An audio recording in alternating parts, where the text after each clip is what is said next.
This video is sponsored by the Oscars because my campaign for them to give I'm Just Ken Best Original Song starts now. Oscars, if you're watching, I don't know why you would be watching this. Give the Oscar to Ryan Gosling. Okay? We're good? Great. Well, 2023 is over, but there's plenty of films this year that I'm very excited for. So today I'm going to be naming 10 most anticipated films of this year. These are movies that are coming out that I am just dying to watch, that I would watch right now if I were able to. And yeah, let me know what your most anticipated films are in the comments down below. Let's get into some honorable mentions. Smile 2. I enjoyed the first one quite a bit. I'm looking forward to what's next. If, a new film from John Krasinski starring Ryan Reynolds and Kaylee Fleming from The Walking Dead. That sounds really promising. Challengers. I'm a simp for Zendaya, but outside of that, there does seem to be an intriguing story being told here. Beetlejuice 2. I'll watch anything with Jenna Ortega, and I'm excited for Michael Keaton and Winona Ryder reprising their roles. There's a new Wallace and Gromit film set to release this year, and I love Wallace and Gromit: Curse of the Were-Rabbit. That's my childhood comfort movie, and I'm excited to see what this next movie is going to be. The Fall Guy. Ryan Gosling continues to bring the Kenergy, and it looks like he's got good chemistry with Emily Blunt, and this looks like fun. Argyle is one coming out within the next few weeks, but I am really looking forward to seeing what this is going to be. It has a great cast as well. Then you have A Quiet Place Day 1. I enjoyed the first two. I'm interested in what this prequel has to offer. Maxine. This is a follow-up to Pearl and X. I enjoyed both of those films, and I'm excited for more. Finally, Abigail. We got a trailer for this recently, and this just looks like a bloody, gruesome, and hilarious time. Getting into the top 10 is Furiosa: A Mad Max Saga. You have Anya Taylor-Joy, you have Chris Hemsworth in the Mad Max universe, and there looks to be some fantastic visuals here, great cinematography, some epic action sequences, and a gripping story. There really isn't any reason to not look forward to what George Miller has planned for us here. At number 9 is Ghostbusters: Frozen Empire. I love Ghostbusters, and despite what you want to say about using nostalgia to get your audience's attention and everything, I don't think that was the case with Afterlife, and I don't think that's going to be the case here. It didn't overdo it with the references, and I'm hopeful that this film is handled that way as well. I just love that we've got not only Paul Rudd strapping on a proton pack and busting ghosts, but we've also got the original Ghostbusters coming back to New York, and it looks like they'll be featured even heavily in this one than they were in Ghostbusters Afterlife. I'm very excited to see that. Number 8 is Saw 11. You know Saw X. I absolutely loved that movie. It was in my top 5 of the best movies of the year last year. And as far as I know, they're continuing John Kramer's story somehow in this one. And there's just so much to look forward to here. I love the brutality. I like seeing what kind of gruesome traps that he thinks up for this new film.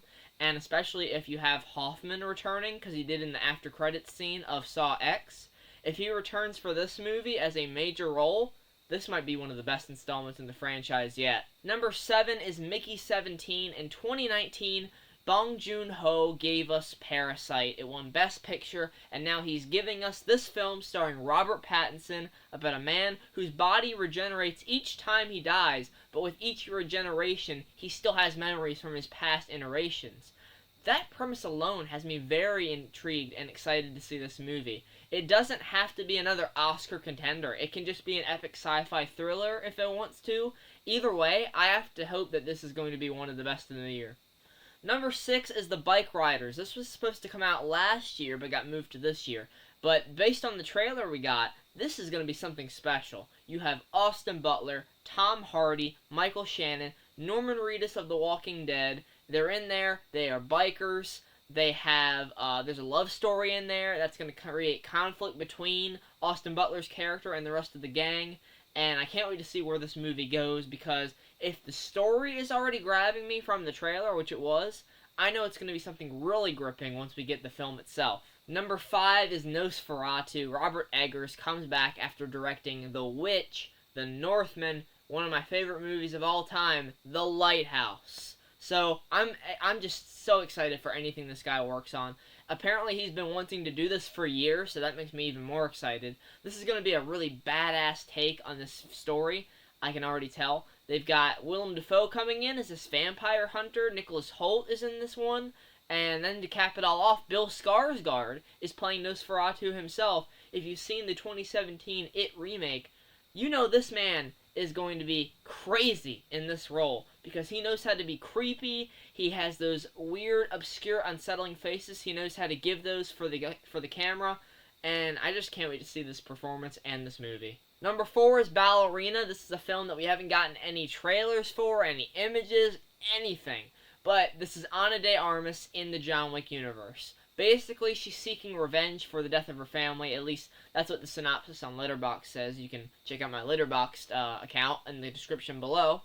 Yeah, I love Ana de Armas. I am tired of her being in my top 15 worst lists. She was in Deep Water in 2022 and then Ghosted in 2023. This has got to be her year to land in my top 15 best list. I'm rooting for her. Number 3 is Dune Part 2. I didn't do a review of the first film, but I'll have a film thought segment on it when we get closer to the release of Part 2. I think the first film is really good. It's not one that I seek out to watch. It does move very slowly, but I appreciate it for the visuals, the performances, and I understand that they're trying to build up the relationships between these characters and kind of set up the world before we get into Part 2, which is going to be this big epic battle. I'm excited to see who makes it out alive. I'm looking forward to Austin Butler and Florence Pugh joining the cast.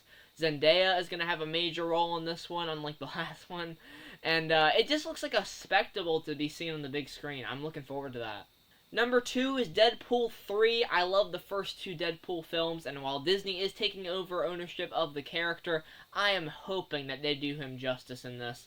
I don't think that hopefully, they won't drown out all of the fun and the creativeness that these teams for these films have while making them. Ryan Reynolds and Hugh Jackman are obviously the biggest selling point for this film. Having Hugh Jackman coming back is just huge. It's huge. Because I love his Wolverine, and it's a dream come true that we have him back here. And I'm praying that they don't screw him up.